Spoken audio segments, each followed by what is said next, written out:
السلام علیکم ورحمۃ اللہ تعالی وبرکاتہ۔ الحمد للہ رب العالمین والعاقبۃ للمتقین، والصلاة والسلام علی سید الانبیاء والمرسلین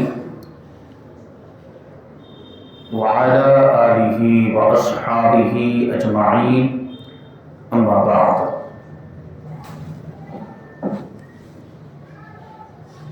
فاعوذ باللہ من الشیطان الرجیم،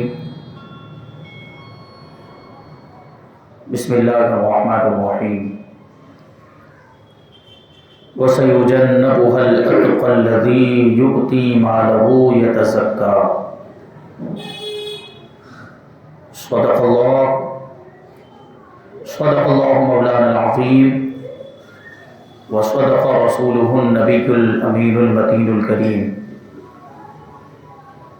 ونحن على ذلك لمن الشاهدین والشاکرین والذاکرین والحامدین، والحمد للہ رب العالمین۔ آئیے ہم اور آپ اپنے دستور کے مطابق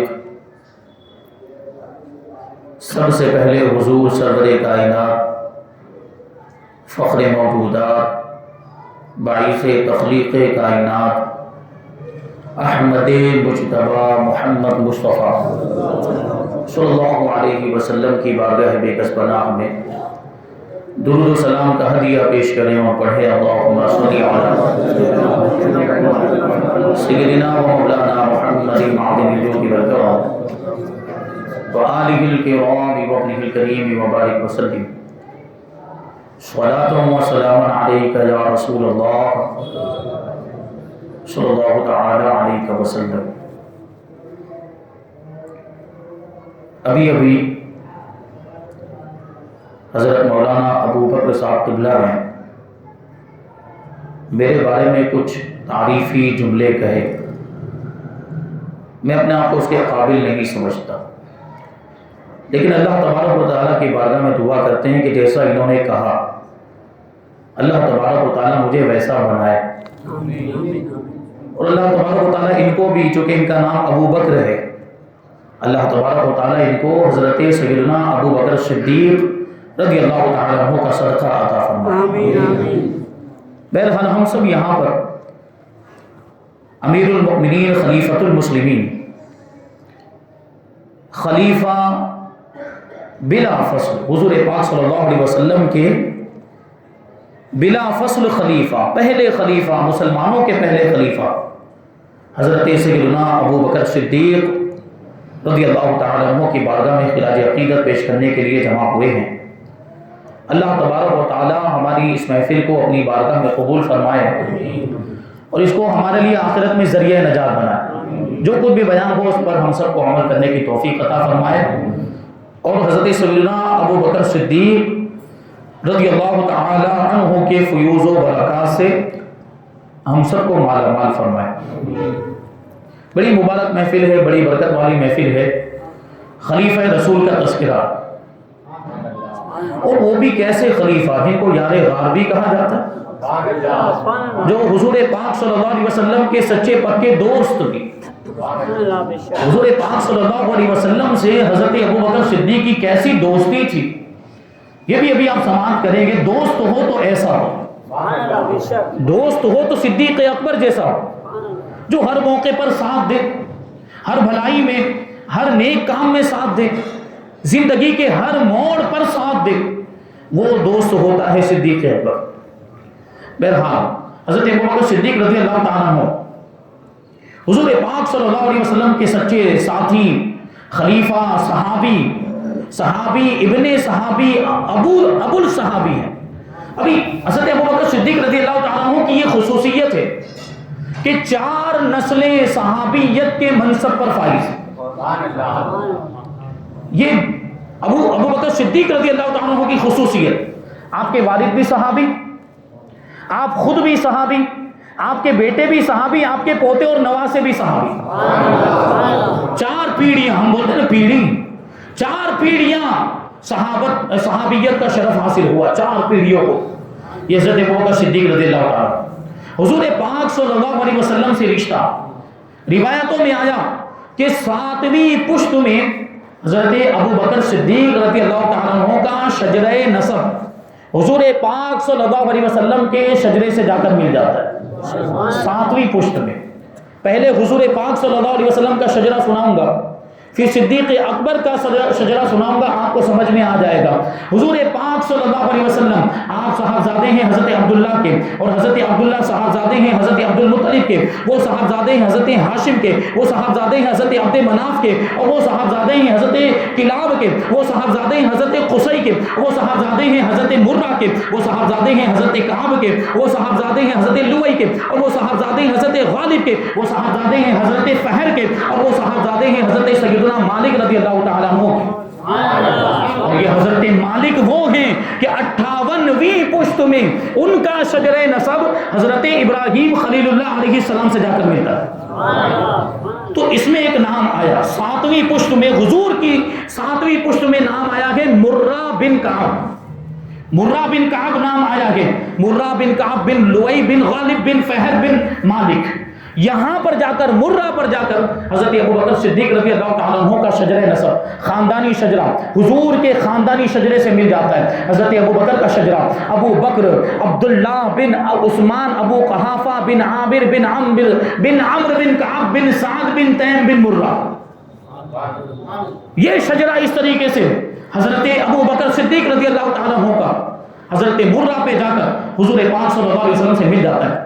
اور حضرت ابوبکر صدیق رضی اللہ تعالیٰ عنہ کا قبیلہ یہ عرب میں بڑا معزز تھا، جیسے دوسرے قبیلوں کو کوئی نہ کوئی منصب اور کوئی نہ کوئی مرتبہ ملا تھا، اسی طریقے سے حضرت ابوبکر صدیق رضی اللہ تعالیٰ عنہ کے قبیلے کو بھی ایک منصب ملا تھا۔ جیسے حضور پاک صلی اللہ علیہ وسلم کا جو قبیلہ، اس کو بنو عبد مناف کہا جاتا تھا، ان کی ذمہ داری اور ان کا منصب یہ تھا کہ حجاج کرام کے لیے پانی وغیرہ کا انتظام کرنا۔ اور دوسرے کچھ قبائل جیسے بنو عبد الدار کی یہ ذمہ داری تھی کہ وہ حاجیوں کا انتظام کریں، حاجیوں کا اہتمام کریں۔ یہ خانہ کعبہ کی خدمت بنو عبد الدار کو کیا سپرد کیا گیا تھا؟ خانہ کعبہ کی خدمت، خانہ کعبہ کے معاملات کو دیکھیں، خانہ کعبہ کی حفاظت کا معاملہ یہ بنو عبد الدار کرتے تھے۔ تو حضرت ابوبکر صدیق رضی اللہ تعالیٰ عنہ کا جو قبیلہ تھا اس کا نام ہے بنو تیم۔ بنو تیم، اس قبیلے کو بھی بہت بڑا منصب ملا تھا اور اس کی بھی عرب کے اندر بہت زیادہ اہمیت تھی۔ اس قبیلے کی بھی بہت زیادہ اہمیت۔ حضرت ابوبکر صدیق رضی اللہ تعالیٰ عنہ اس قبیلے سے تعلق رکھتے تھے، یہ بہت بڑا قبیلہ تھا اور حضرت صدیق اکبر بہت مالدار بھی تھے۔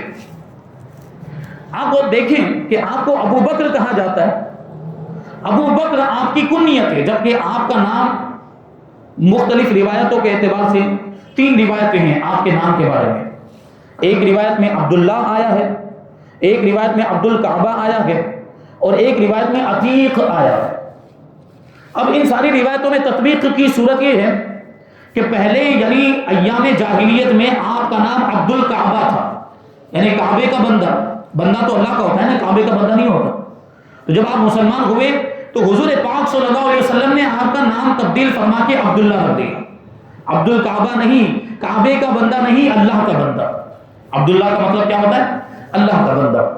تو اس طرح یہ 2 نام، اور جو عتیق ہے یہ آپ کا نام نہیں بلکہ آپ کا لقب ہے، جو اللہ کے رسول صلی اللہ علیہ وسلم کی بارگاہ سے عطا ہوا، اللہ تبارک و تعالیٰ کی بارگاہ سے عطا ہوا، کیونکہ حضور نے خود ارشاد فرمایا۔ حضرت نبیعہ حبشیہ رضی اللہ تعالیٰ عنہ روایت کرتی ہیں، وہ کہتی کہ میں نے اللہ کے رسول صلی اللہ علیہ وسلم کو فرماتے ہوئے سنا، یا ابا بکر انک سماک اللہ الصدیق، کہ اے ابو بکر اللہ تبارک و تعالیٰ نے تمہارا نام صدیق رکھا ہے۔ تو ابو بکر کے بارے میں پہلے سماعت کر لیں، پھر صدیق کی طرف آئیں گے، پھر عتیق کی طرف آئیں گے۔ یہ ابو بکر کہنے کی وجہ کیا ہے؟ آپ کا نام یہ ابو بکر کیسے پڑا؟ آپ کی کنیت ابو بکر کیسے پڑی؟ تو بکر کا معنی ہوتا ہے جوان اونٹ، عربی لغت کے اعتبار سے جوان اونٹ۔ تو جس کے پاس بہت زیادہ اونٹ ہوتے، جو بہت زیادہ مالدار ہوتا، یا جو بہت بڑے قبیلے سے تعلق رکھتا تھا، یا جو شخص اونٹ کی دیکھ بھال کرنے میں اور اونٹوں کے دیگر معاملات میں مہارت رکھتا ہو اس کو ابو بکر کہا جاتا تھا۔ تو چونکہ حضرت ابو بکر صدیق رضی اللہ تعالیٰ عنہ بھی مالدار تھے، بڑے قبیلے سے تعلق رکھتے تھے، آپ کے پاس بھی کثرت کے ساتھ اونٹ موجود تھے، بڑی تعداد میں اونٹ موجود تھے، اور اونٹوں کی دیکھ بھال اور دوسرے معاملات میں حضرت ابو بکر صدیق رضی اللہ تعالیٰ عنہ بڑے ماہر تھے، اس لیے آپ کو ابو بکر کہا جاتا ہے۔ یہ ایک وجہ۔ دوسری وجہ کیا بیان تھی؟ ابو کا معنی عربی زبان میں ہوتا ہے والا، اور بکر کا معنی ہوتا ہے اولیت، یعنی پہلا ہونا، اول ہونا۔ اب ابو بکر کا معنی ہوا اولیت والا، تو چونکہ سیدنا صدیق اکبر رضی اللہ تعالیٰ عنہ اسلام لانے میں، اپنا مال اللہ کی راہ میں خرچ کرنے میں، ہجرت کرنے میں، حضور پاک صلی اللہ علیہ وسلم کی تصدیق کرنے میں، اور حضور پاک صلی اللہ علیہ وسلم پر ایمان لانے میں، اور حضور پاک صلی اللہ علیہ وسلم کا ساتھ دینے میں، اور قیامت کے دن جب قبروں سے اٹھایا جائے گا تو سب سے پہلے حضور کے بعد اگر کوئی اپنی قبر سے اٹھے گا وہ سیدنا ابو بکر صدیق رضی اللہ تعالیٰ عنہ۔ اسی وجہ سے آپ کو ابو بکر کہا جاتا ہے۔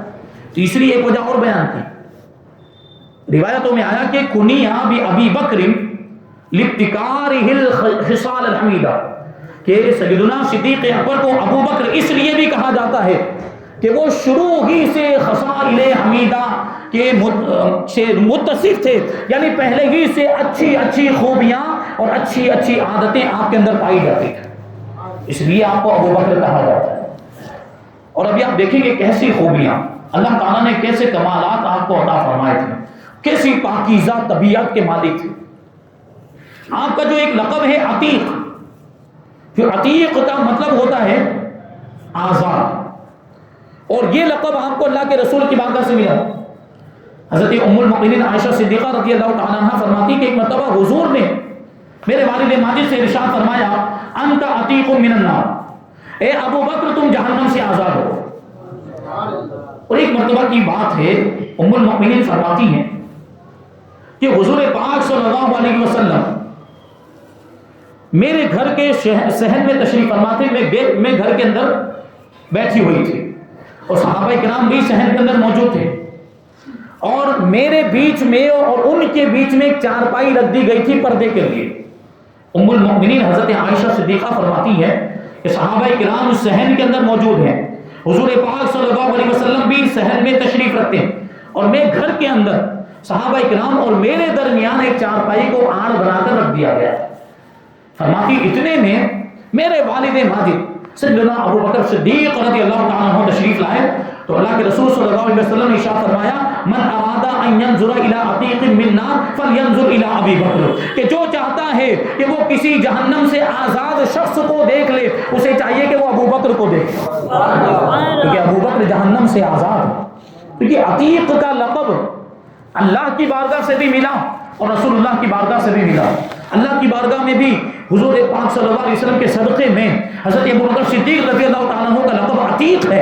اس کا ایک واقعہ بڑا پیارا واقعہ ہے، یہ دیکھیں کہ پہلے ہی سے اللہ تبارک و تعالیٰ نے سیدنا صدیق اکبر کو کیسی پاکیزہ طبیعت عطا فرمائی، اور چونکہ حضور کے یار غار بننے والے تھے، حضور کے پہلے خلیفہ بننے والے تھے، حضور کے سچے ساتھی بننے والے تھے، حضور کے سچے ہمدرد اور خیر خواہ بننے والے تھے، اور زمانے جاہلیت میں بھی ظہور اسلام سے پہلے بھی حضور کے دوست بننے والے تھے۔ تو اللہ تبارک و تعالیٰ نے دوست بنانے کے لیے بھی ایسی شخصیت کا انتخاب کیا جو پاکیزہ طبیعت کا مالک ہو، اور جو زمانے جاہلیت میں بھی ظہور اسلام سے پہلے بھی، اعلان نبوت سے پہلے بھی ساری بری عادتوں سے، ساری بری خصلتوں سے، کفر و شرک سے، اور بری رسموں سے اور برے رواجوں سے پاک ہو۔ اللہ تبارک و تعالیٰ نے سیدنا صدیق اکبر کو شرک اور بت پرستی سے پاک رکھا۔ آپ نے ظہور اسلام سے پہلے بھی کبھی شرک نہیں کیا، بتوں کی پوجا نہیں کی، بچپن میں بھی یہ معاملات نہیں۔ بچپن میں تو بچہ ناسمجھ ہوتا ہے، ماں باپ جو کہتے ہیں وہ کرنے لگ جاتا ہے، لیکن اللہ تعالیٰ نے محفوظ رکھا۔ صدیق اکبر کو بت پرستی سے محفوظ رکھا، شرک و کفر سے محفوظ رکھا۔ ایک مرتبہ بچپن کی بات، ارشاد الساری میں بھی یہ واقعہ اور ملفوظات اعلیٰ حضرت میں یہ واقعہ ذکر کیا ہے کہ آپ کے والد ماجد ابو قحافہ عثمان آپ کو لے کر بت خانے میں تشریف لے گئے، مندر میں وہ بہت سارے بت رکھے ہوئے تھے، اور سیدنا صدیق اکبر رضی اللہ تعالیٰ عنہ چند سال کی عمر ہے ابھی، آپ کے والد ماجد نے کہا یہ تمہارے بلند و بالا خدا ہیں، ان کو سجدہ کرو، یعنی بتوں کی طرف اشارہ کرتے ہوئے کہا کہ تمہارے بلند و بالا خدا ہیں، ان کو سجدہ کرو۔ اب سیدنا ابو بکر صدیق رضی اللہ تعالیٰ، دیکھیں کیسی فراست اور کیسی سوجھ بوجھ اللہ تبارک و تعالیٰ نے بچپن ہی میں عطا فرما دی۔ بدھ کے قریب گئے، مورتی کے قریب گئے، اور کیا فرماتے ہیں، چھوٹے سے بچے، ہمارے اتنے بچے کو، اتنی عمر کے بچے کو تو کچھ بھی معلوم نہیں ہوتا، کیا بت اور کیا مورتی، کیا بھگوان اور کیا خدا، کیسے پتا چلے گا؟ حضرت سیدنا ابو بکر صدیق رضی اللہ تعالیٰ عنہ بت کے قریب گئے اور ارشاد فرمایا، اے بت، اگر تو خدا ہے میں بھوکا ہوں، مجھے کھانا کھلا، اگر تو خدا ہے میں ننگا ہوں، مجھے کپڑا پہنا، یہ پتھر اٹھا کر میں تجھے مارتا ہوں، اگر تو خدا ہے تو اپنے آپ کو بچا کر دکھا۔ اتنا کہنے کے بعد، چھوٹے سے بچے ہیں، اللہ تعالیٰ نے کیسی سمجھ کی قوت عطا فرمائی ہے، کیا کیا؟ حضرت ابو بکر صدیق رضی اللہ تعالیٰ عنہ نے ایک پتھر اٹھا کر اس بت کو مار دیا۔ اب وہ بت تو بے بس، وہ مجبور، وہ اپنے آپ کو کیسے بچا سکتا ہے؟ وہ بت قوت خدا داد کی تاب نہ لا سکا، اور پتھر جیسے ہی اس کو لگا، وہ اوندھے منہ زمین پر گر کر ٹکڑے ٹکڑے ہو گیا۔ یہ بت کو پاش پاش کر کے بچپن ہی میں حضرت ابو بکر صدیق رضی اللہ تعالیٰ عنہ نے یہ ثابت کر دیا کہ یہ بت خدا بننے کے لائق ہی نہیں۔ خدا تو وہ ہوتا ہے جو دوسروں کی مدد کرتا ہے، خدا تو وہ ہوتا ہے جس کے سب محتاج ہوتے ہیں، یہ خود ادھر سے ادھر لانے لے جانے میں دوسروں کا محتاج ہے، یہ خود اپنی مدد نہیں کر سکتا، تو یہ خدا کیسے ہو سکتا ہے؟ یہ دلیل، یہ استدلال تھا سیدنا صدیق اکبر کا۔ تو آپ کے والد ماجد نے دیکھا کہ یہ میرے بیٹے نے یہ معاملہ کیا تو غصے میں آ گئے، اور آپ کی رخسار پر ایک تھپڑ مار دیا، اور غصے میں ہاتھ پکڑ کر لے کر آئے گھر پر، اور آپ کی والدہ ماجدہ سے کہا کہ ایسا ایسا آج اس نے کیا ہے کہ اس کو بت خانے میں لے کر گیا تھا تو ہمارے جو خدا تھے ان کو پتھر مار کے اس نے توڑ دیا، ہمارے جو خدا، جو بت اور جو مورتی رکھی ہوئی تھی اس کو پتھر مارا، وہ گر گیا، وہ ٹوٹ گیا ہے، ایسی اس نے حرکت کی ہے۔ تو آپ کی والدہ ماجدہ کیا جواب دیتی ہیں؟ غور کرنے جیسی بات، ایسا تاریخی جملہ ارشاد فرمایا حضرت سیدنا صدیق اکبر رضی اللہ تعالیٰ عنہ کی والدہ ماجدہ ارشاد فرماتی ہیں، اے میرے سرتاج، اے میرے شوہر نامدار، اس بچے کو اپنی حالت پر چھوڑ دو، کیونکہ یہ کوئی معمولی بچہ نہیں ہے۔ جب یہ پیدا ہوا تھا تو غیب سے آواز آئی تھی، یا امت اللہ بالتحقیق ابشری بالولد الصدیق، ابشری بالولد العتیق اسمہ فی السماء صدیق لمحمد صاحب و رفیق، کہ اے اللہ کی بندی، تجھے ایک ایسے بچے کی خوشخبری ہے جس کا نام صدیق ہے، جو جہنم سے آزاد کر دیا گیا، اور وہ محمد صلی اللہ علیہ وسلم کا ساتھی بھی ہے، ان کا صحابی بھی ہے، اور ان کا رفیق بھی ہے۔ تو آپ کی والدہ نے کہا کہ یہ کوئی معمولی بچہ نہیں ہے، یہ جب پیدا ہوا تھا تو غیب سے آواز۔ سوچیں، اللہ تبارک و تعالیٰ کی طرف سے حضور کے ساتھی اور حضور کے دوست کے طور پر سیدنا صدیق اکبر کا انتخاب ہوا، تو اس لیے نبی تو ظاہر سی بات، نبی تو معصوم ہوتا ہے، حضور پاک صلی اللہ علیہ وسلم سے تو شرک ہو ہی نہیں سکتا، حضور پاک صلی اللہ علیہ وسلم تو سارے صغیرہ کبیرہ گناہوں سے پاک، تو ساتھی بھی ایسا ہونا چاہیے، دوست بھی ایسا ہونا چاہیے جو شرک اور بت پرستی کی گندگیوں سے پاک ہو۔ اللہ تعالیٰ نے بچپن ہی سے محفوظ فرما دیا۔ جب یہ واقعہ سیدنا صدیق اکبر نے حضور پاک صلی اللہ علیہ وسلم کی بارگاہ میں سنایا، مسلمان ہونے کے بعد صحابہ کرام بھی موجود، تو یہ واقعہ صدیق اکبر رضی اللہ تعالیٰ عنہ نے حضور کی بارگاہ میں سنایا۔ یہ واقعہ جیسے ہی مکمل ہوا، حضرت جبریل امین علیہ السلام اللہ کی بارگاہ سے نازل ہوئے، اور آنے کے بعد حضور پاک صلی اللہ علیہ وسلم کی بارگاہ میں عرض کرتے ہیں، قد صدق ابو بکر وہو صدیق، کہ ابو بکر نے سچ کہا اور وہی صدیق ہے، وہی صدیق ہے، وہی صدیق ہے۔ یہ صدیق اکبر رضی اللہ تعالیٰ عنہ کی شان۔ تو یہ جو صدیق کا جو لقب ہے، پہلے تو صدیق کا معنی جان لیتے ہیں، اس کا مطلب کیا ہوتا ہے؟ بہت زیادہ سچ بولنے والا اور سچے کی تصدیق کرنے والا، خود بھی سچے اور حضور کی تصدیق کی۔ حضور کو سچا مانا، کیسے صدیق ہیں؟ ابھی تو آپ دیکھیں اسلام قبول کر لیا، مسلمان ہو گئے اور حضور پاک صلی اللہ علیہ وسلم کے دامن سے وابستہ ہو گئے، تو کوئی کہہ سکتا تھا کہ یہ تو مسلمان ہو گئے، ان کو نبی تسلیم کر لیا، اب اس لیے ان کی ہر بات کو سچا کہتے ہوئے نظر آتے ہیں۔ لیکن ابو بکر کی شان تو یہ ہے کہ جب حضور نے اعلان نبوت نہیں فرمایا تھا، اعلان نبوت سے پہلے کے واقعات، ظہور اسلام سے پہلے کے واقعات میں بھی حضور پاک صلی اللہ علیہ وسلم جو فرماتے تھے صدیق اکبر اس کی تصدیق کرتے ہوئے نظر آتے ہیں۔ ابھی آپ واقعات کی روشنی میں سماعت کریں گے تو سیدنا صدیق اکبر رضی اللہ تعالیٰ عنہ صدیق ہیں، اور یہ صدیق کا لقب اللہ کی بارگاہ سے بھی ملا۔ حضور پاک صلی اللہ علیہ وسلم نے بھی یہ مجزہ سنایا، اور آسمانوں میں بھی سیدنا صدیق اکبر رضی اللہ تعالیٰ عنہ کا لقب صدیق موجود۔ حضرت ابو ہریرہ رضی اللہ تعالیٰ عنہ سے روایت کہ حضور پاک صلی اللہ علیہ وسلم نے ارشاد فرمایا کہ عرج بی الی السماء فاذا مررت، جب بھی مجھے معراج کرائی گئی، حضور کیا ارشاد فرماتے ہیں، مجھے معراج کرائی گئی، شب معراج، تو حضور ارشاد فرماتے ہیں کہ جب بھی میں کسی آسمان کے پاس سے گزرا وجدت اسمی مکتوباً محمد الرسول اللہ و ابو بکر الصدیق خلفی، میں جس بھی آسمان سے گزرا اس آسمان میں میں نے اپنا نام لکھا ہوا دیکھا محمد الرسول اللہ، اور میں نے اپنے نام کے ساتھ لکھا ہوا دیکھا کہ ابو بکر صدیق ہیں اور وہ میرے خلیفہ ہیں۔ آسمانوں پر بھی صدیق لکھا ہوا ہے۔ یہ سیدنا صدیق اکبر رضی اللہ تعالیٰ عنہ کی شان، اور کیسے صدیق، یہی معراج کا واقعہ، حضور پاک صلی اللہ علیہ وسلم کو مسجد حرام سے مسجد اقصی تک رات کے مختصر حصے میں لے جایا گیا۔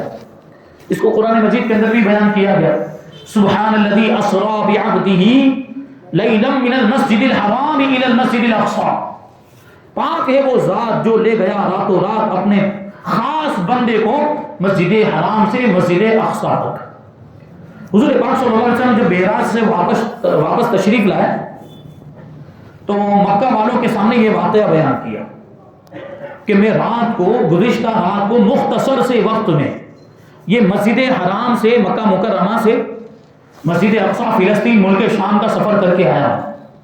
اب مکہ مکرمہ سے فلسطین ملک شام بہت دور ہے، سینکڑوں کلومیٹر کا فاصلہ، اور رات کے مختصر سے وقفے میں اتنا لمبا سفر طے کرنا عقلاً ممکن نہیں، عقل میں نہیں آتا۔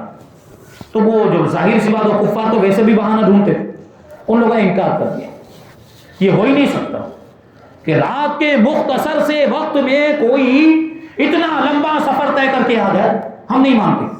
اب ان میں سے کچھ لوگ سیدنا ابو بکر صدیق رضی اللہ تعالیٰ عنہ کی بارگاہ میں پہنچے اور کہنے لگے تم اپنے ساتھی کو دیکھتے ہو وہ کیا کہہ رہا ہے، یعنی حضور کی طرف اشارہ کر کے سیدنا ابو بکر صدیق رضی اللہ تعالیٰ عنہ سے کہنے لگے کہ تمہیں معلوم ہے کہ تمہارا ساتھی کیا کہہ رہا ہے؟ تو سیدنا ابو بکر صدیق نے پوچھا کیا کہہ رہی ہیں؟ تو انہوں نے کہا کہ وہ یہ دعویٰ کر رہے ہیں کہ وہ کل رات مختصر سے وقت میں مسجد حرام سے مسجد اقصی تک گئے بھی اور وہاں سے واپس بھی آ گئے۔ آپ جانتے ہیں صدیق اکبر نے کیا جواب دیا؟ صدیق اکبر رضی اللہ تعالیٰ عنہ ارشاد فرماتے ہیں اور پوچھتے کیا میرے نبی نے ایسا ارشاد فرمایا؟ کیا حبیب پاک نے ایسا ارشاد فرمایا؟ تو کفار نے کہا ہاں محمد صلی اللہ علیہ وسلم نے ایسا کہا ہے۔ تو حضرت ابو بکر صدیق رضی اللہ تعالیٰ عنہ نے جواب دیا اگر میرے نبی نے یہ ارشاد فرمایا ہے تو یقیناً سچ فرمایا ہے۔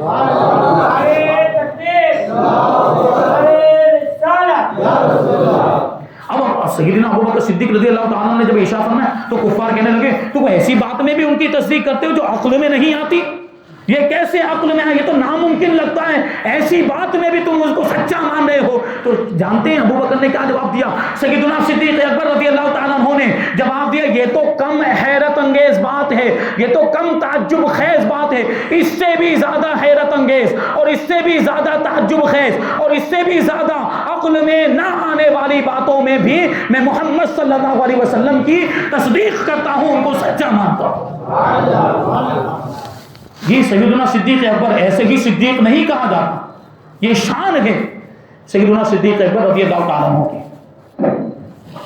اور کیسے دوست سیدنا صدیق اکبر رضی اللہ تعالیٰ عنہ ظہور اسلام سے پہلے ہی حضور پاک صلی اللہ علیہ وسلم کے دوست۔ اس سے پہلے ایک بات بتا کے آگے بڑھو، سیدنا صدیق اکبر رضی اللہ تعالیٰ عنہ کے 3 گھر تھے، 3 مکان۔ ایک مکہ مکرمہ میں اور 2 مدینہ منورہ میں۔ مکہ مکرمہ میں جو گھر تھا وہ محلہ مصفلہ میں تھا۔ محلہ مصفلہ جو ہے کہ مسجد حرام سے قریب ایک محلہ آج بھی موجود ہے، مسجد حرام کے جنوب میں واقع ہے، مسجد حرام کے ساؤتھ میں واقع ہے یہ محلہ۔ اور یہ ابھی تو ٹور والوں کے معاملات اور دوسرے دیگر معاملات، حکومت کے، گورنمنٹ کے معاملات، کہ اب تو جاتے ہیں تو کہیں پر بھی ٹھہرا دیا جاتا ہے، لیکن بر صغیر کے مسلمانوں کا ماضی قریب میں یہ معمول تھا کہ یہاں سے جو بھی جاتے تھے، ہندوستان، پاکستان، بنگلہ دیش کے لوگ جب حج یا عمرہ کرنے کے لیے جاتے تھے تو اسی محلے میں قیام کرتے تھے، اسی محلے میں رکتے تھے، جس کو کیا کہا جاتا ہے؟ محلہ مصفلہ۔ یہ یاد رکھیں، اگر موقع ملے، اگر آپ کو توفیق ملے تو اس محلے میں ضرور جائے، بڑا برکت والا محلہ ہے۔ اس محلے کے بارے میں بتاؤں، اسی محلے کے اندر وہ 2 پتھر بھی موجود تھے کہ جب حضور پاک صلی اللہ علیہ وسلم اعلان نبوت سے پہلے اس محلے سے گزرتے تھے تو وہ دونوں پتھر حضور کی بارگاہ میں صلاۃ و سلام پیش کیا کرتے تھے۔ یہ ایسا برکت والا محلہ ہے جس کو محلہ مصفلہ۔ حضرت ابوبکر صدیق رضی اللہ تعالیٰ عنہ کا گھر اسی محلے میں تھا، مکہ مکرمہ میں جب تک رہے اسی محلے میں رہے۔ ہاں، مکہ مکرمہ سے باہر ویسے نہیں جاتے تھے، تجارت کرنے کے لیے جاتے تھے، کاروبار کے لیے جاتے تھے، ورنہ ویسے کبھی مکہ مکرمہ سے باہر نہیں نکلتے۔ حضرت ابوبکر صدیق رضی اللہ تعالیٰ عنہ بہت مالدار بھی تھے، بہت بڑے تاجر بھی تھے، بڑے بامروت اور بڑے اچھے اخلاق کے مالک تھے، اور آپ کی قوم میں، آپ کے قبیلے میں آپ کا ایک وقار تھا، آپ کی ایک عزت تھی، آپ کا ایک مرتبہ تھا۔ اور دوسرے جو 2 گھر ہیں وہ مدینہ منورہ میں۔ پہلا گھر تو بالکل مسجد نبوی سے متصل، مسجد نبوی کی دیوار اور آپ کے گھر کی دیوار بالکل ایک ساتھ، بلکہ حضرت سیدنا ابوبکر صدیق رضی اللہ تعالیٰ عنہ کے گھر کی کھڑکی مسجد نبوی میں کھلتی تھی، اور بھی دوسرے لوگوں کے گھر تھے، دوسرے صحابہ کے گھر تھے جن کی کھڑکیاں مسجد نبوی میں کھلتی تھی۔ آخری عمر میں اللہ کے رسول صلی اللہ علیہ وسلم نے ارشاد فرمایا، سب کی کھڑکیاں بند کر دی جائے، ابو بکر کی کھڑکی کو چھوڑ، ابو بکر کی کھڑکی رہنے دی جائے، باقی سب کی، کیونکہ اب معاملات تھے، تعداد بڑھتی جا رہی تھی اور مسجد میں بھیڑ جمع، وہ کھڑکی تو گھر کے معاملات، خواتین ہوں گے، سب ہوگا، لیکن ابو بکر صدیق اکبر رضی اللہ تعالیٰ عنہ سے حضور کو کیسی محبت کہ ارشاد فرماتے ہیں سب کی کھڑکیاں بند کر دی جائے لیکن ابو بکر کی کھڑکی کو چھوڑ دیا جائے۔ یہ ایک گھر جو مسجد نبوی سے متصل۔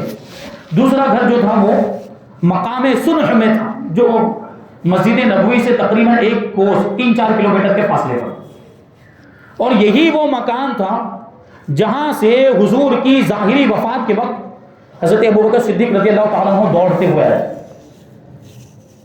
وہ یوں تھا کہ ایک دن پہلے، وفات سے ایک دن پہلے، حضور پاک صلی اللہ علیہ وسلم کی طبیعت میں کچھ افاقہ ہو گیا، کچھ سکون ہو گیا تھا، بیماری میں تھوڑی کمی آئی۔ حضور حضرت صدیق اکبر رضی اللہ تعالیٰ عنہ فجر کی نماز کے بعد حضور کی بارگاہ میں حاضر ہوئے، خیریت معلوم کی، محسوس کیا کہ طبیعت ابھی ٹھیک، کافی اچھی، اور کافی افاقہ، کافی سکون ہو گیا۔ اس لیے سیدنا ابوبکر صدیق رضی اللہ تعالیٰ عنہ حضور کے کاشان نبوت سے باہر تشریف لائے۔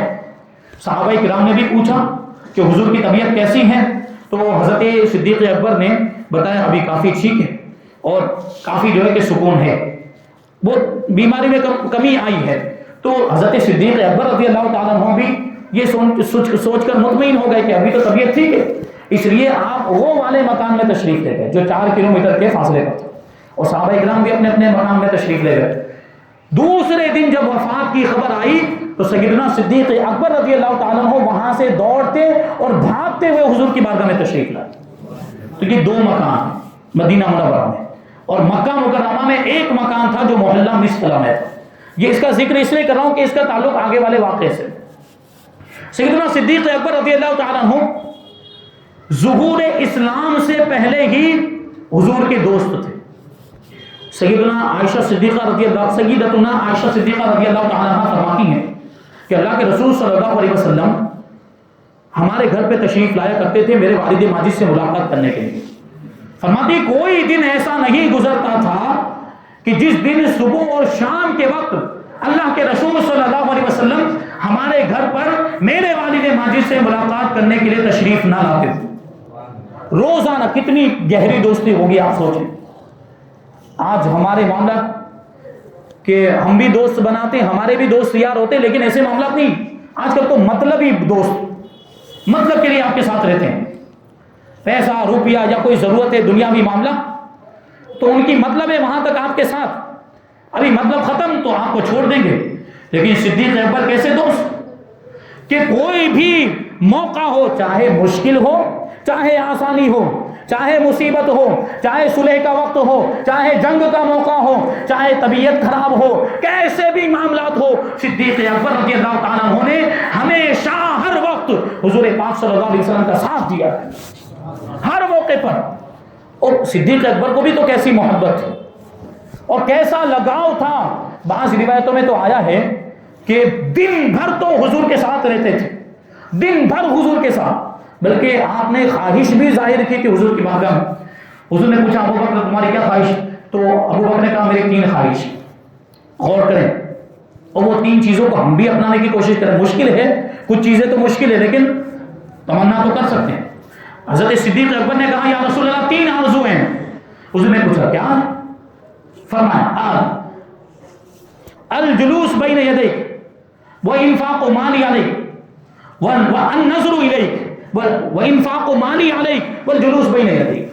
میری 3 خواہشیں یا رسول اللہ کہ ہمیشہ آپ کا دیدار کرتا رہوں, اور دوسری خواہش یہ ہے کہ اپنا سارا مال آپ پر خرچ کر دوں, اور تیسری خواہش ہے کہ ہمیشہ آپ کی بارگاہ میں حاضر رہوں. اور یہ تینوں آرزویں پوری ہو گئی, تینوں خواہشیں پوری ہوئی. صدیق اکبر رضی اللہ تعالیٰ عنہ ہمیشہ ساتھ رہتے تھے اور حضور پاک صلی اللہ علیہ وسلم کا دیدار کرتے رہتے, حضور کی زیارت کرتے رہتے تھے. بلکہ حضرت سیدنا صدیق اکبر کی خصوصیت تو دیکھیں, اللہ تبارک و تعالیٰ نے آپ کی آرزو کو کیسے پورا فرمایا کہ غار ثور میں جہاں حضور اور صدیق اکبر کے علاوہ کوئی تیسرا نہیں تھا, وہاں بھی صدیق اکبر حضور کا دیدار کر رہے تھے. کیونکہ غار میں 2 ہی لوگ, اب دوسرا کوئی دیدار نہیں کر سکتا, لیکن صدیق اکبر اس وقت بھی حضور کا دیدار کر رہے. اور اپنا مال کیسے خرچ کیا ابھی اس کو آگے سماعت کریں گے. تو یہ ایسا لگاؤ اور ایسی محبت, تو دن بھر تو سیدنا صدیق اکبر رضی اللہ تعالیٰ عنہ حضور کے ساتھ رہتے تھے, لیکن رات کو تو اپنے گھر جانا پڑے گا. رات کو مکان میں تشریف لے جاتے, لیکن بے چینی اور بے قراری کہ اپنے یار سے دور ہو گئے, اپنے دوست سے دور ہو گئے. حالانکہ یہ جو دوری ہوتی تھی یہ بہت لمبے وقفے کے لیے نہیں ہوتی تھی, بس رات کا وقت گزر جائے, دن میں صبح کے وقت پھر سے حاضر ہو جائیں. لیکن وہ بھی گوارا نہیں ہوتا, بے چینی کی کیفیت. رات بھر وہی تڑپتے رہتے کہ کب صبح ہو اور کب بیدار ہو جاؤں اور کب جاگ کر حضور پاک صلی اللہ علیہ وسلم کی بارگاہ میں حاضر ہو کر حضور کے دیدار سے شرف یاب ہو جاؤں. اسی لیے اسی بے چینی کے عالم میں کبھی سیدنا صدیق اکبر رضی اللہ تعالیٰ عنہ فجر سے پہلے ہی بیدار ہو جایا کرتے تھے اور اٹھ جاتے اور اپنے مکان سے باہر نکل کر حضور پاک صلی اللہ علیہ وسلم کے کاشانہ نبوت پر تشریف لے جاتے اور حضور کی چوکھٹ پر سر رکھ کر سو جایا کرتے تھے. اور خواہش یہ ہوتی تھی کہ میری آنکھ جب کھلے حضور پاک صلی اللہ علیہ وسلم اپنے کاشانہ مبارک کا دروازہ کھولیں اور حضور باہر تشریف لائیں اور سب سے پہلے کسی کا چہرہ میری نگاہوں کے سامنے آئے وہ حضور کا چہرہ ہو. ایسی محبت, ایسا تعلق تھا اور ایسی دوستی. کیونکہ دوستی کی چند وجوہات بھی ہیں, کیونکہ سیدنا صدیق اکبر رضی اللہ تعالیٰ عنہ اور حضور پاک صلی اللہ علیہ وسلم ہم عمر ہے. آپ کی جب حضور صلی اللہ علیہ وسلم سے دوستی ہوئی اس وقت آپ کی عمر تھی 18 سال. 16 سال کی بھی روایت ہے, 18 سال کی بھی روایت. اور جب مسلمان ہوئے اس وقت 48 سال کی عمر تھی. یعنی ظہور اسلام سے پہلے بھی سیدنا صدیق اکبر رضی اللہ تعالیٰ عنہ 20 سال تک حضور صلی اللہ علیہ وسلم کے ساتھ میں رہے. تو کیا کیا دیکھا ہوگا, بہت ساری چیزوں کو ملاحظہ کیا ہوگا. دوست, اور پھر وہ بھی کیسے گہرے دوست, جگری دوست جس کو کہا جائے. ابھی ہمارے آپ کے معاملات بھی تو دیکھیں کہ ہم جو بات اپنے ماں باپ کو نہیں بتاتے وہ اپنے دوست کو بتاتے, ہوتا ہے کہ نہیں؟ تو صدیق اکبر کو کیا کیا معلوم ہوگا اس وقت کی بھی بات ہے. اسی لیے تو جیسے ہی حضور صلی اللہ علیہ وسلم نے صدیق اکبر کو اسلام کی دعوت دی، فوراً کلمہ پڑھ کے مسلمان ہو گئے۔ تو دوستی کی وجہ یہ تھی کہ ہم عمر حضور پاک صلی اللہ علیہ وسلم تقریباً 2.5 سال صدیق اکبر سے بڑے تھے، اور یہ 2.5 سال کوئی بہت بڑا فرق نہیں ہوتا، اور ہم عمر لوگوں میں دوستی ہو جاتی ہے عام طور پر۔ دوسری وجہ یہ بیان کی گئی کہ سیدنا صدیق اکبر رضی اللہ تعالیٰ عنہ جس محلے میں رہتے تھے، وہی کون سا محلہ؟ مصفلا محلہ، مصفلا میں رہتے تھے۔ وہ محلے میں بڑے بڑے تاجر، بڑے بڑے مشہور تاجر اور کاروباری لوگ رہتے تھے۔ وہ محلہ اسی لیے مشہور تھا، اور اسی محلے میں ام المؤمنین حضرت سیدتنا خدیجہ الکبریٰ رضی اللہ تعالی عنہا بھی رہتی تھی۔ اور جب حضور پاک صلی اللہ علیہ وسلم کا حضرت خدیجہ الکبریٰ رضی اللہ تعالی عنہا سے نکاح ہو گیا تو حضور بھی اسی محلے میں تشریف لے آئے، اسی محلے میں آ کر رہنے لگے۔ تو اب ابو بکر کا بھی وہی محلہ اور حضور کا بھی وہی محلہ، اب تو محلہ بھی ایک ہو گئے۔ تو محلے والوں میں بھی تو آپس میں دوستی ہو جاتی ہے، ایک علاقے میں رہنے والوں میں بھی تو آپس میں محبت ہو جاتی ہے، دوستی ہو جاتی ہے۔ تو آپس میں ملاقاتیں ہونے لگ گئی، گہرے مراسم، اور پھر یہ گہرے مراسم گہری دوستی میں تبدیل ہو گئے، گہری دوستی۔ اور پھر یہ کہ کاروبار بھی ایک ہے، تجارت، حضور بھی تجارت کرتے تھے اور سیدنا صدیق اکبر بھی تجارت کرتے تھے، تو کاروبار ایک ہونے کی وجہ سے بھی محبت، کاروبار ایک ہونے کی وجہ سے بھی دوستی، ایک ساتھ میں سفر بھی کرتے تھے۔ ملک شام کے سفر میں سیدنا صدیق اکبر حضور کے ساتھ تشریف لے گئے تھے، حضور کی دوستی کی وجہ سے۔ تو یہ دیکھیں کاروبار ایک ہوتا ہے تب بھی تو دوستی ہو جاتی ہے، ایک ساتھ کاروبار کریں، ایک ساتھ تجارت کریں تب بھی دوستی کے معاملات ہو جاتے ہیں۔ اور لیکن ان ساری چیزوں کے علاوہ اللہ تبارک و تعالیٰ نے حضرت سیدنا صدیق اکبر رضی اللہ تعالیٰ عنہ کی طبیعت کو انتہائی پاکیزہ بنایا تھا۔ حضرت صدیق اکبر رضی اللہ تعالیٰ عنہ کی طبیعت ایسی تھی کہ حضور پاک صلی اللہ علیہ وسلم بھی اور صدیق اکبر رضی اللہ تعالیٰ عنہ بھی اعلان نبوت سے پہلے سارے کفار کے جو بھی مشرکانہ عقائد و نظریات تھے اور ان کی بت پرستی کے معاملات اور ان کے جو بھی غلط رسم و رواج اور جو کچھ بھی ان کے طور طریقے تھے، ان سے ہمیشہ دور رہے اور اس سے ہمیشہ نفرت کرتے تھے۔ اس وجہ سے بھی آپس میں محبت اور آپس میں دوستی، 20 سال کی دوستی تھی اعلان نبوت سے پہلے۔ اور اسلام لانے کے بعد اس دوستی میں ایسی مضبوطی آئی، اس دوستی میں ایسا استحکام آیا کہ قیامت تک دنیا اس کی مثال پیش نہیں کر سکتی۔ ایسی دوستی قیامت تک دنیا اس کی مثال نہیں پیش کر سکتی۔ کیسے دوست ہیں، کیسے کہ جب ہجرت کے موقع پر سیدنا صدیق اکبر رضی اللہ تعالیٰ عنہ حضور کے ساتھ رات میں سفر کر رہے، غار سور میں دشمن پیچھے سے تعاقب کر رہے ہیں، پیچھا کر رہے ہیں۔ سیدنا صدیق اکبر رضی اللہ تعالیٰ عنہ کبھی حضور کے پیچھے چلتے ہیں، کبھی آگے چلتے ہیں، کبھی پیچھے کبھی آگے۔ حضور نے پوچھا ابو بکر کیا معاملہ ہے، کبھی آگے چلتے ہو کبھی پیچھے چلتے ہو، یہ کیا ہو رہا؟ تو صدیق اکبر رضی اللہ تعالیٰ عنہ جواب دیتے ہیں یا رسول اللہ، جب پیچھے سے آنے والے دشمنوں کا خیال آتا ہے تو پیچھے ہو جاتا ہوں، اور جب آگے گھات میں بیٹھے ہوئے دشمنوں کا خیال آتا ہے تو آگے ہو جاتا ہوں۔ یا رسول اللہ، میری تو خواہش یہ ہے کہ مجھے تکلیف پہنچ جائے، آپ کو کوئی تکلیف نہ پہنچے۔ اب جب پہاڑ چلنے لگے، غار سور کتنا اونچا پہاڑ ہے، جو گئے انہوں نے دیکھا ہوگا، پیدل چڑھیں تو چڑھتے چڑھتے نانی یاد آ جائے، ٹھیک ہے، پانی لے کر جاتے پھر بھی پیاسے ہو جاتے ہیں۔ وہ اونچا پہاڑ، سوچیں کہ سیدنا صدیق اکبر رضی اللہ تعالیٰ عنہ اور حضور پاک صلی اللہ علیہ وسلم نے اس پہاڑ پر چڑھے، اور پھر معاملہ یہ تھا کہ صدیق اکبر رضی اللہ تعالیٰ عنہ نے حضور کو گود میں اٹھا کر لے کر چڑھے ہیں۔ کیوں؟ اس کی بھی وجہ ہے ہمارا عقیدہ۔ حضور پاک صلی اللہ علیہ وسلم جس پتھر پر پاؤں رکھتے تھے وہ پتھر موم کی طرح نرم ہو جاتا تھا، اور حضور کے پاؤں کے نقش کو اپنے سینے میں محفوظ کر لیا کرتا تھا۔ وہ پتھر کا پہاڑ، حضور قدم رکھتے تو پاؤں کے نشان پڑتے جا رہے تھے، تو کہیں آتے، اور کفار کو بھی یہ بات معلوم تھی لیکن پھر بھی نہیں مانتے۔ اگر وہ پیچھے سے آتے کفار اور نشان دیکھ لیتے، سمجھ جاتے کہ حضور یہاں سے تشریف لے گئے، تو مل جاتے، پتہ لگ جاتا ان کو۔ اس لیے صدیق اکبر رضی اللہ تعالیٰ عنہ نے حضور کو اپنی گود میں اٹھایا، حضور کو گود میں اٹھا کر اتنا اونچا پہاڑ چڑھے، پھر غار سور میں تشریف لے گئے۔ اب غار سور میں ثانیُ اثنین کا لقب اگر کسی کو ملا ہے تو وہ صدیق اکبر کو ملا۔ اب وہاں بھی تکلیف، وہاں بھی پریشان۔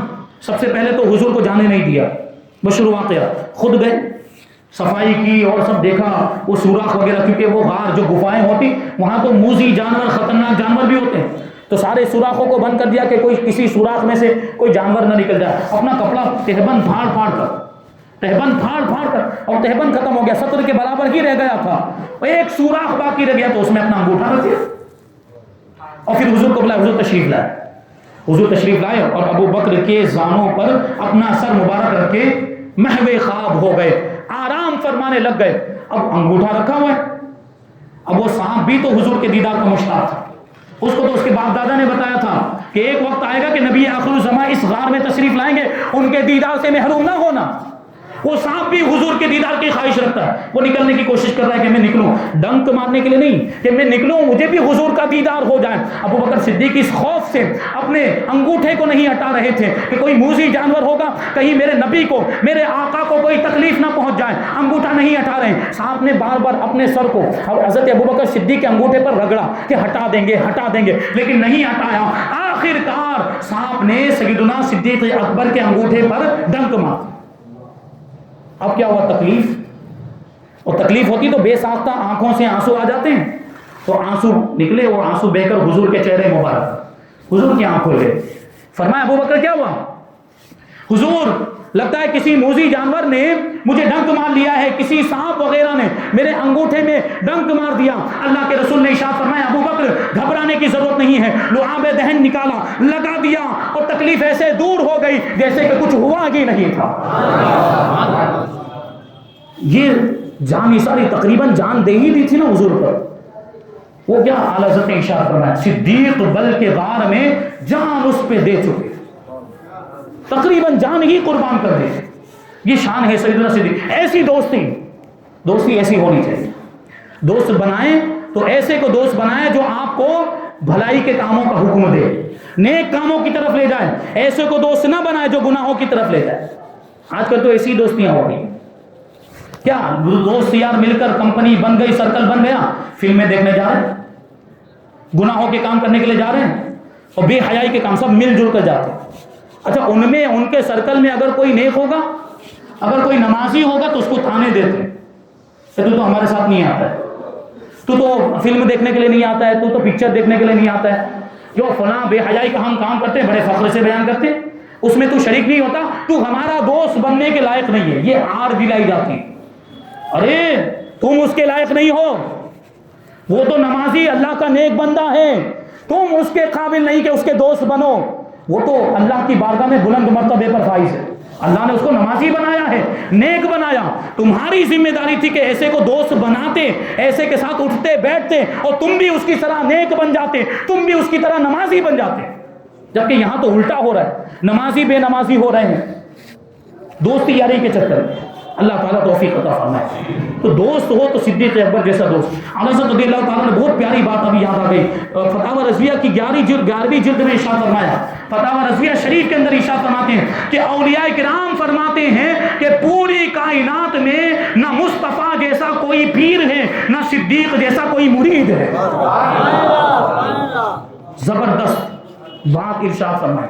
تو ایسا لگاؤ بھی تو تھا، ایسا تعلق بھی. سیدنا صدیق اکبر رضی اللہ تعالیٰ تو بچپن ہی سے دوست تھی اور بچپن ہی سے سارے معاملات دیکھے تھے، اور پھر بہت ساری چیزوں کو، بہت ساری دلیلوں کو ملاحظہ کیا، بہت سارے ایسے واقعات بھی دیکھے تھے جس سے پہلے ہی صدیق اکبر کو معلوم تھا کہ میرے جو ساتھی ہیں ان قریب یہ اعلان نبوت فرمانے والے ہیں. ایک واقعہ اس کے تعلق سے بیان کروں اور آگے بڑھ جاؤں. حضرت ربیعہ بن کعب رضی اللہ تعالیٰ عنہ بیان کرتے ہیں کہ صدیق اکبر رضی اللہ تعالیٰ عنہ کے ایمان لانے کا واقعہ یہ کسی آسمانی وحی کی طرح تھا. ہوا یوں کہ صدیق اکبر رضی اللہ تعالیٰ عنہ ایک مرتبہ تجارت کے لیے ملک شام تشریف لے گئے، تو وہاں پر آپ نے ایک خواب دیکھا. اب اس خواب کی تعبیر پوچھنے کے لیے بحیرہ راہب کے پاس پہنچے. یہ بحیرہ راہب وہی راہب ہے کہ جب 12 سال کی عمر میں ابو طالب کے ساتھ حضور پاک صلی اللہ علیہ وسلم تجارت کے سفر کے طور پر ملک شام میں بصرہ کے علاقے میں پہنچے تھے. تو یہی بحیرہ راہب اپنے گرجا سے باہر آیا تھا. یہ گرجا سے کبھی باہر نہیں نکلتا تھا، لیکن جب عرب کے قبیلے کے بارے میں اس کو پتا چلا کہ عرب سے ایک قبیلہ آیا ہے تو یہ باہر نکلا تھا اور ان کی مہمان نوازی بازی کی تھی، اس نے حضور پاک صلی اللہ علیہ وسلم کو دیکھا تو آپ کی علامتوں سے، آپ کی نشانیوں سے، کیونکہ وہ آسمانی کتابوں کا عالم تھا، اس نے جان لیا کہ یہی نبی آخر الزمان ہے۔ تو ابو طالب سے وہ بحیرہ راہب جو پرانے زمانے میں پرانے مذاہب کے ماننے والے اور ان کی کتابوں کے جو عالم ہوا کرتے تھے، ان کو راہب یعنی پادری کہا جاتا تھا، وہ پادری کہنے لگا، وہ بحیرہ راہب کہنے لگا۔ ابو طالب سے کہتا ہے کہ یہ تو سید العالمین ہے، یہ سارے جہانوں کے سردار ہیں، اور ان قریب اللہ تبارک و تعالی ان کو رحمت للعالمین بنا کر مبعوث فرمائے گا۔ یہ نبی آخر الزمان ہے، ان کی نشانیوں سے اور ان کی علامتوں سے میں نے جان لیا۔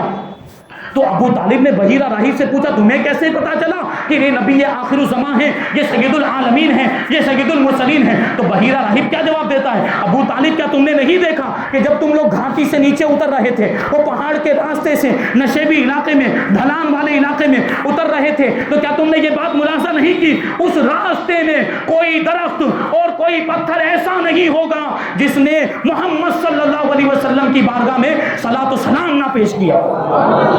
جو بھی درخت اس راستے میں آیا، جو بھی پتھر اس راستے میں آیا، اس نے نبی پاک صلی اللہ علیہ وسلم کی بارگاہ میں صلاۃ و سلام پیش کیا ہے۔ یہ 12 سال کی عمر میں یہ واقعہ پیش آیا تھا۔ اور ایک اور واقعہ حضرت ابوبکر صدیق رضی اللہ تعالیٰ عنہ کا، یہ جب دوستی ہو چکی تھی اس وقت کا واقعہ، یہی ملک شام کا سفر اور یہی بحیرہ راہب ہے۔ حضور پاک صلی اللہ علیہ وسلم اس کے گرجا گھر کے سامنے ایک بیری کے درخت کے نیچے تشریف فرما تھے۔ ابوبکر صدیق رضی اللہ تعالیٰ عنہ بحیرہ راہب کے پاس گئے کچھ پوچھنے کے لیے۔ بحیرہ راہب نے کہا کہ یہ جو درخت کے نیچے بیٹھے یہ کون ہے؟ یہ جو درخت کے نیچے بیٹھے ہیں یہ کون ہے؟ صدیق اکبر نے جواب دیا یہ محمد ابن عبداللہ ہے۔ تو وہ بحیرہ راہب کیا کہتا ہے؟ یہی تو نبی آخر الزمان ہے، یہی تو سید المرسلین ہے، یہی تو سید العالمین ہے۔ اب وہ حضرت صدیق اکبر نے پوچھا کہ آپ کو کیسے معلوم؟ تو وہ بحیرہ راہب جواب دیتا ہے میں نے کتابوں کے اندر لکھا ہوا دیکھا ہے کہ اس درخت کے نیچے عیسیٰ علیہ السلام کے علاوہ محمد صلی اللہ علیہ وسلم ہی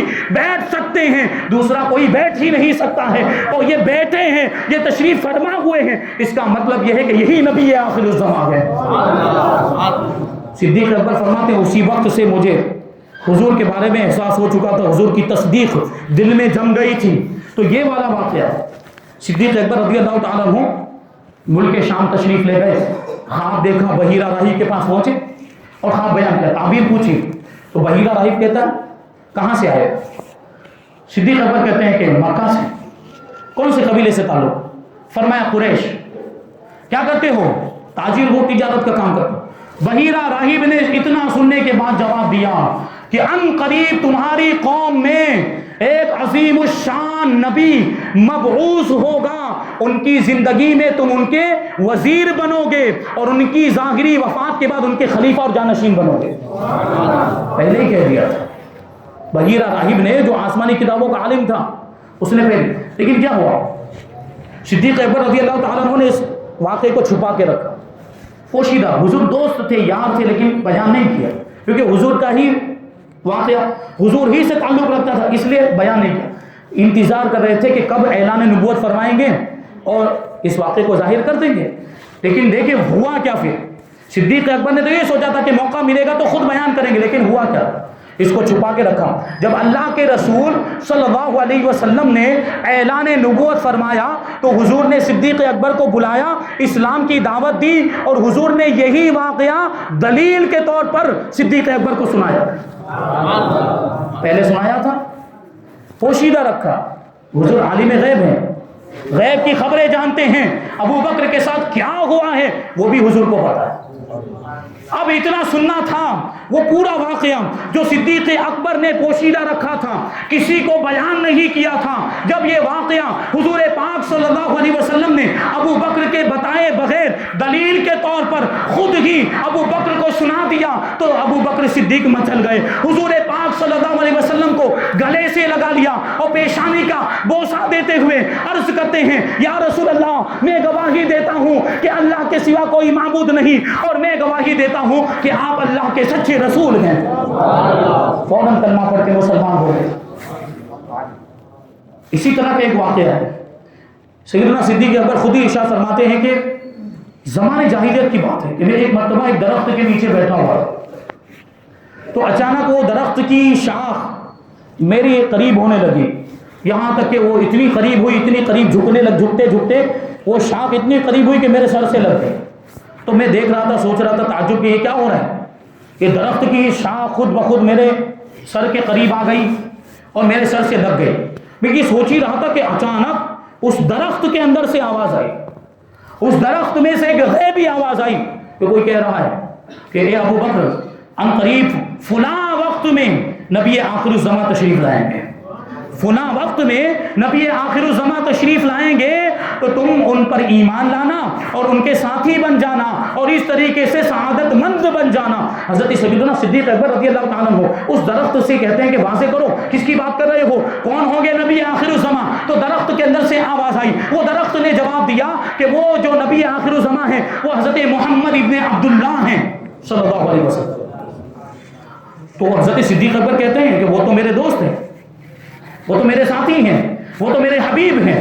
اب بہرحال حضرت صدیق اکبر رضی اللہ تعالیٰ عنہ نے اس درخت سے وعدہ لیا کہ جب حضور پاک صلی اللہ علیہ وسلم اعلان نبوت فرمائیں، جب وہ مبعوث ہو جائے تو مجھے خبر دے دینا. اب جب حضور پاک صلی اللہ علیہ وسلم نے اعلان نبوت فرمایا، اسی درخت نے سیدنا صدیق اکبر کو خبر دے دی کہ حضور پاک صلی اللہ علیہ وسلم مبعوث ہو چکے ہیں، اعلان نبوت فرما چکے ہیں، اور جاؤ کوشش کرو ان پر ایمان لے آؤ. خدا کی قسم ایمان لانے میں تم پر کوئی سبقت نہیں کر پائے گا، تم سب سے پہلے ان پر ایمان لاؤ گے. اور یہی ہوا. صدیق اکبر رضی اللہ تعالیٰ عنہ حضور کی بارگاہ میں حاضر ہوئے. حضور پاک صلی اللہ علیہ وسلم نے ارشاد فرمایا، اے ابو بکر، میں تمہیں اللہ اور اس کے رسول کی طرف بلاتا ہوں. اتنا کہنا تھا کہ صدیق اکبر فوراً کلمہ پڑھ کے مسلمان ہو گئے. اور پھر یہ بھی سوچنے جیسی بات، اس زمانے میں حضور صلی اللہ علیہ وسلم اگر کسی پر اسلام پیش کرتے تھے تو وہ کچھ نہ کچھ تردد کرتا تھا، کوئی سوال کرتا، کوئی اعتراض کرتا، سکوت اختیار کرتا، تھوڑی دیر کے لیے خاموش رہتا. لیکن صدیق اکبر کی شان کہ جیسے ہی اسلام کی دعوت دی کوئی تردد نہیں کیا، کوئی شک نہیں کیا، کوئی سوال نہیں کیا، کوئی اعتراض نہیں کیا، خاموشی اختیار نہیں کی، سکوت اختیار نہیں کیا، فوراً کلمہ پڑھ کے مسلمان ہو گئے.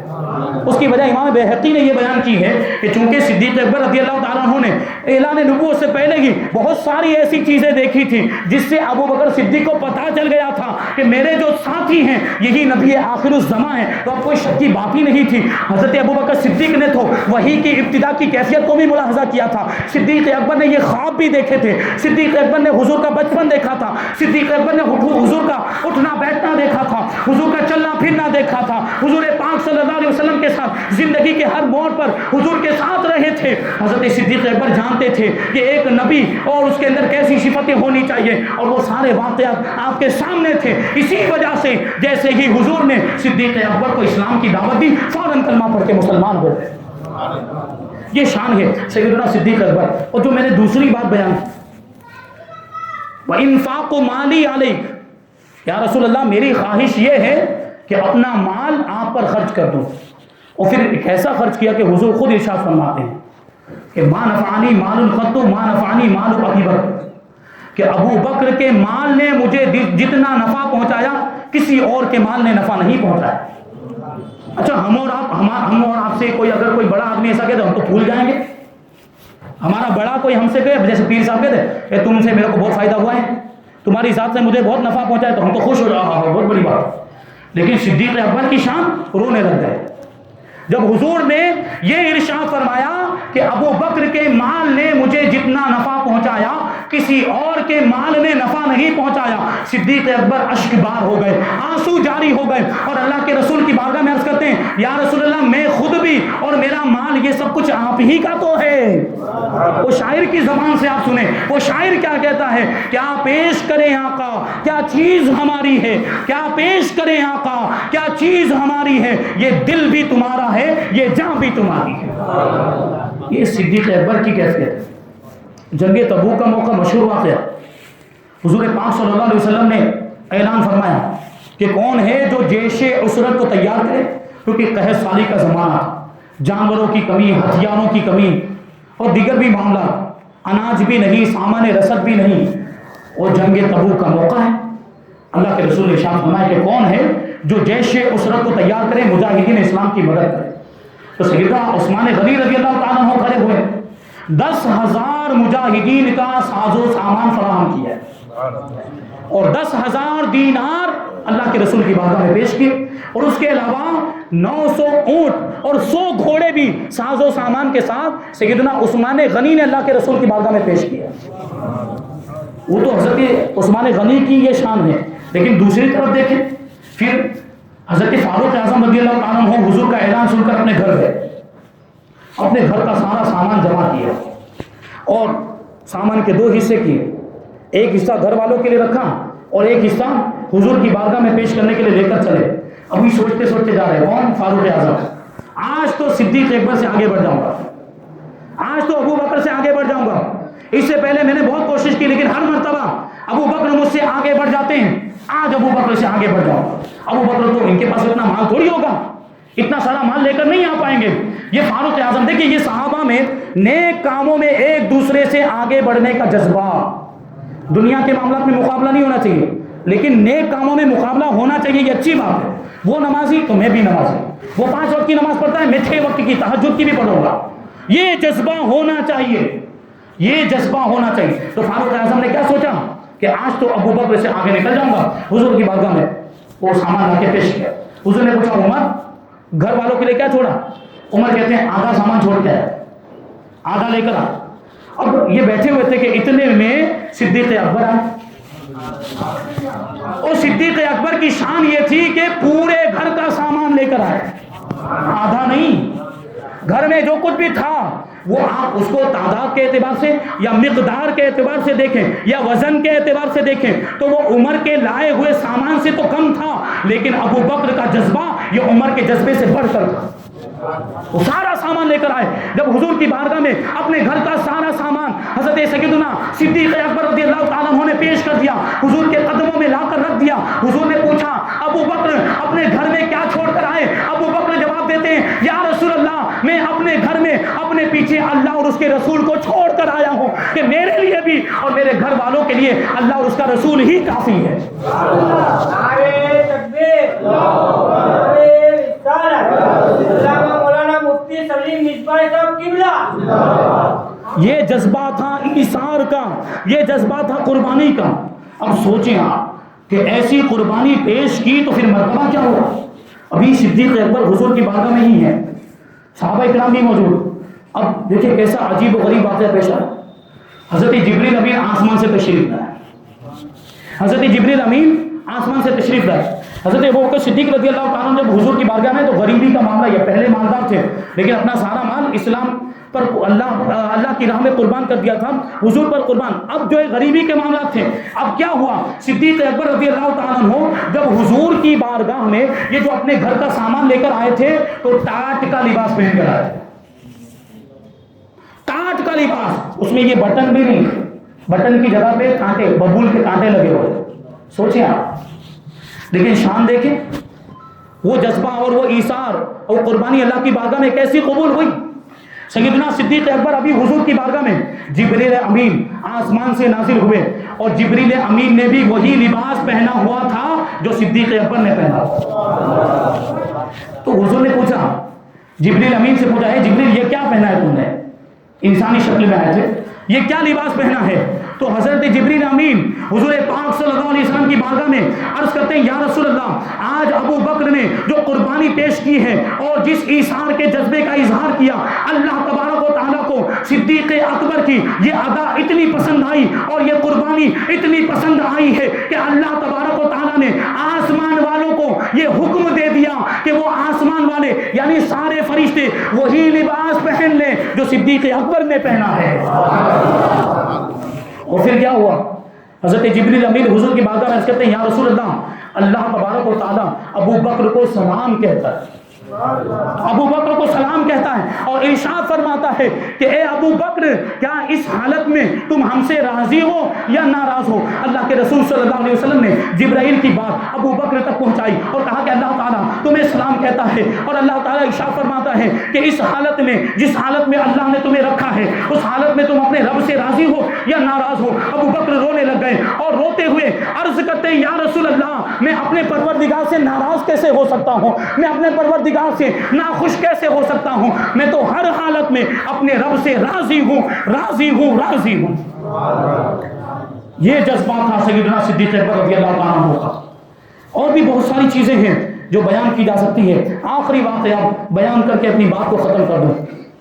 سیدنا صدیق اکبر رضی اللہ تعالیٰ عنہ آپ مسلمان ہو گئے، پھر آپ کی کوششوں سے بہت سارے آپ کے دوست و احباب وغیرہ وہ بھی دوسرے دن ہی تقریباً 8 لوگ مسلمان ہوئے تھے۔ آج صدیق اکبر مسلمان ہوئے، دوسرے دن آپ کے دوست، آپ کے رشتہ دار، ان کو جا کر آپ نے تبلیغ کی، ان تقریباً 8 لوگوں کی تعداد بیان کی گئی، وہ بھی کلمہ پڑھ کے مسلمان ہو گئے۔ جب مسلمان مردوں کی تعداد 38 ہو گئی تو حضرت سیدنا صدیق اکبر رضی اللہ تعالیٰ عنہ نے حضور کی بارگاہ میں عرض کیا، یا رسول اللہ کب تک ہم ایسے چھپ کر رہیں گے، کب تک ایسے چھپ کر عبادت کرتے رہیں؟ کیونکہ اس وقت مسلمانوں کی تعداد کم تھی اور کفار کو جب بھی پتا چلتا کہ کوئی مسلمان ہو گیا تو اس پر ظلم و ستم کرتے تھے، اس کو ستاتے تھے، مارتے پیٹتے تھے تاکہ وہ اسلام سے پھر جائے۔ اس لیے پہلے ابتدائی اسلام میں مسلمان اپنے اسلام کو، اپنے ایمان کو چھپاتے تھے، تو اس وقت یہی کیفیت تھی۔ تو صدیق اکبر رضی اللہ تعالیٰ عنہ نے حضور کی بارگاہ میں عرض کیا، یا رسول اللہ یہ کب تک ہم چھپ چھپ کر عبادت کرتے رہیں گے؟ یا رسول اللہ ہمیں اجازت دیجیے کہ ہم لوگوں کے سامنے کھلم کھلا اسلام پر عمل کریں، کھلم کھلا نماز پڑھیں، اسلام کی تبلیغ کریں۔ پہلے تو حضور نے انکار فرمایا، لیکن جب بہت زیادہ اصرار ہوا تو حضور نے اجازت دے۔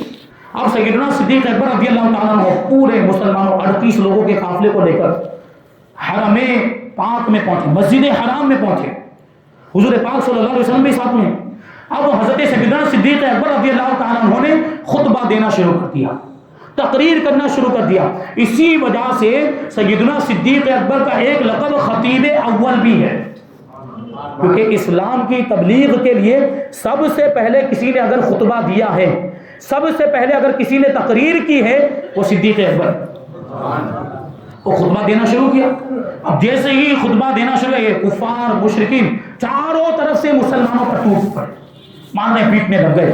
حضرت سیدنا صدیق اکبر رضی اللہ تعالیٰ عنہ کا مکہ مکرمہ میں ایک مرتبہ تھا، ایک وقار تھا، میں نے آپ کو پہلے بیان کیا کہ آپ بڑے قبیلے سے تعلق رکھتے تھے، بڑے مالدار بھی تھے اور ایک حیثیت تھی آپ کی، لیکن اس کے باوجود کفار نے اس کا لحاظ نہیں کیا اور سیدنا صدیق اکبر پر بھی ایسے خونی وار کیے کہ آپ کا چہرہ مبارک لہو لہان ہو گیا، آپ بے ہوش ہو کر زمین پر گر گئے۔ آپ کے قبیلے والوں کو جب پتا چلا دوڑ کر آئے، صدیق اکبر رضی اللہ تعالیٰ کو اٹھا کر آپ کے گھر لائے۔ اب لوگ کیفیت دیکھ کر، بے ہوشی کا عالم ہے، ہوش میں نہیں، لوگ کیفیت دیکھ کر یہ اب لوگ سب سمجھنے لگ گئے کہ اب ابو بکر کا انتقال ہو جائے گا، ابو بکر اس تکلیف سے جانبر نہ ہو سکیں گے اور اسی میں ان کا انتقال ہو جائے گا۔ لیکن جب شام کے وقت سیدنا صدیق اکبر رضی اللہ تعالیٰ عنہ کو ہوش آیا، ہم اور آپ ہمارے ساتھ اگر ایسا کچھ معاملہ ہو جائے، ہمیں ہوش آئے تو ہم کھانا مانگیں گے، ہم پانی مانگیں گے، ہم اس کے بارے میں پوچھیں گے، اس کے بارے میں ماں باپ کے بارے میں پوچھیں گے، رشتہ داروں کے بارے میں پوچھیں گے، یا جو ہے کہ دنیاوی چیزوں کے بارے میں پوچھیں گے۔ لیکن جب صدیق اکبر کو خواب آیا،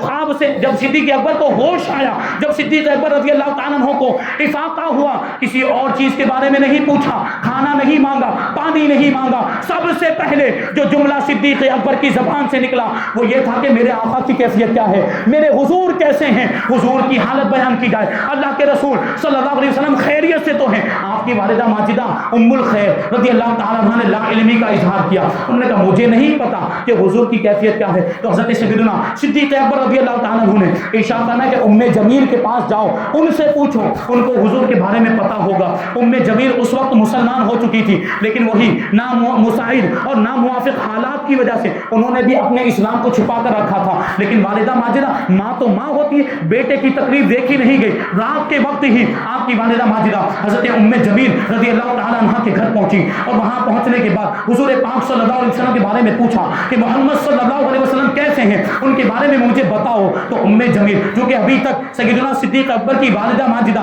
مسلمان نہیں ہوئی تھی اور وہ اپنا اسلام چھپا رہی تھی، اس لیے ام جمیل نے حضرت ام الخیر رضی اللہ تعالیٰ عنہ حضرت سیدنا صدیق اکبر کی والدہ ماجدہ کے سامنے لا علمی کا اظہار کیا اور کہا کہ میں نہیں جانتی کون محمد اور کون ابو بکر، ہاں آپ کے بیٹے کے بارے میں کچھ سنا ہے کہ ان پر حملہ ہوا ہے، آپ کہیں تو آپ کے گھر آ کر ان کی خیریت معلوم کر لوں، ان کی حالت کو دیکھ لوں۔ چنانچہ حضرت ام الخیر رضی اللہ تعالیٰ عنہ ام جمیل کو لے کر اپنے گھر آئی، اور ام جمیل نے جیسے ہی سیدنا صدیق اکبر رضی اللہ تعالیٰ عنہ کو دیکھا کہ چہرہ زخمی اور بے بسی کا عالم ہے اور بڑی تکلیف میں ہے، بے ساختہ رونے لگ گئی، آنکھوں سے آنسو جاری ہو گئے۔ حضرت صدیق اکبر رضی اللہ تعالیٰ عنہ نے ام جمیل سے پوچھا، اے ام جمیل بتاؤ میرے آقا کی کیا کیفیت ہے، حضور کیسے ہیں، حضور خیریت سے تو ہیں، اور حضور کی خبر بتاؤ، حضور کی طبیعت بتاؤ۔ حضرت ام جمیل رضی اللہ تعالیٰ عنہ نے پہلے تو آپ کی والدہ ماجدہ کی طرف اشارہ کر کے توجہ دلائی، کیونکہ وہ اس وقت تک مسلمان نہیں ہوئی تھی، بتاتی تو کیسے بتاتی؟